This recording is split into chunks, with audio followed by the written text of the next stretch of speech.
కూడా police grounds లో CM Revanth రెడ్డికి సినీ కార్మికులు సన్మానం చేశారు.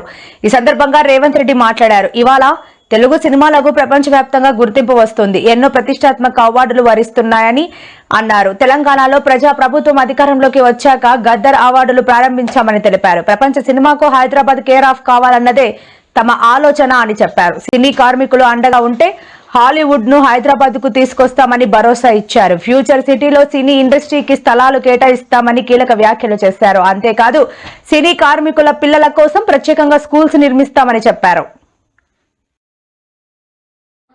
పెద్ద పెద్ద సినిమా నిర్మాతలు హీరోలు వాళ్ళ సినిమాల టికెట్ల ధరలు పెంచడానికి నా దగ్గరకు వస్తుంటారు.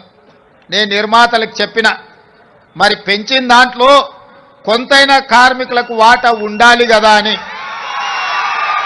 రాష్ట్ర ప్రభుత్వం సినిమా టికెట్ల ధరలు పెంచితే హీరోలకు ఆదాయం వస్తుంది, నిర్మాతలకు ఆదాయం వస్తుంది, కార్మికులకు మాత్రం ఒక్క రూపాయి కూడా అదనంగా రావడం లేదు. అందుకే ఈ వేదిక మీద నుంచి మీకు మాట ఇస్తున్నా, ఆ ఆదాయంలో 20% కార్మికులకు ఇస్తేనే రాష్ట్ర ప్రభుత్వం జీవో ఇస్తుంది. మీ శ్రమతో సంపాదించే ప్రతి రూపాయిలో మీకు వాటా ఉండాలి, మీకు భాగస్వామ్యం ఉండాలి.